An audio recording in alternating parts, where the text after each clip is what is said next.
اور جب تمہارے لڑکے بالغ ہو جائیں تو ان کو بھی اسی طرح اجازت لینی چاہیے جس طرح ان سے اگلے یعنی بڑے آدمی اجازت حاصل کرتے رہے ہیں۔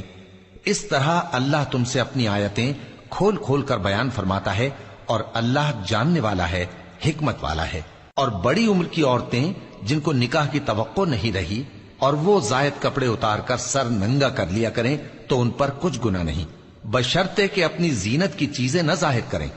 اور اگر اس سے بھی بچیں تو یہ ان کے حق میں بہتر ہے،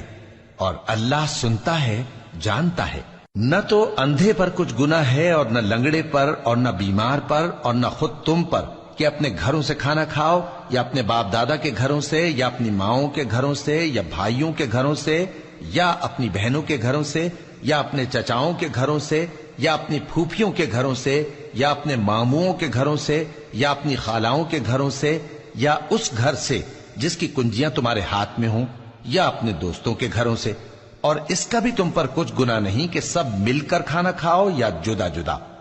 پھر جب گھروں میں جایا کرو تو اپنے گھر والوں کو سلام کیا کرو،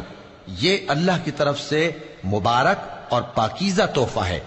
اس طرح اللہ اپنی آیتیں کھول کھول کر بیان فرماتا ہے تاکہ تم سمجھو۔ مومن تو وہ ہیں جو اللہ پر اور اس کے رسول پر ایمان لائے، اور جب کبھی ایسے کام کے لیے جو جمع ہو کر کرنے کا ہو پیغمبر کے پاس جمع ہوں تو ان سے اجازت لیے بغیر چلے نہیں جاتے۔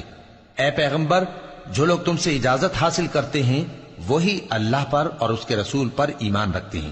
سو جب یہ لوگ تم سے کسی کام کے لیے اجازت مانگا کریں تو ان میں سے جسے چاہا کرو اجازت دے دیا کرو، اور ان کے لیے اللہ سے بخشش مانگا کرو، کچھ شک نہیں کہ اللہ بخشنے والا ہے، مہربان ہے۔ مومنو، پیغمبر کے پکارنے کو ایسا خیال نہ کرنا جیسا تم آپس میں ایک دوسرے کو پکارتے ہو، بے شک اللہ کو وہ لوگ معلوم ہیں جو تم میں سے آنکھ بچا کر کھسک جاتے ہیں۔ تو جو لوگ ان کے حکم کی مخالفت کرتے ہیں ان کو ڈرنا چاہیے کہ ایسا نہ ہو کہ ان پر کوئی آفت پڑ جائے یا تکلیف دینے والا عذاب نازل ہو۔ دیکھو، جو کچھ آسمانوں اور زمین میں ہے سب اللہ ہی کا ہے، جس طریق پر تم ہو وہ اسے جانتا ہے،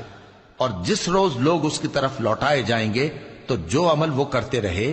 وہ ان کو بتا دے گا، اور اللہ ہر چیز سے واقف ہے۔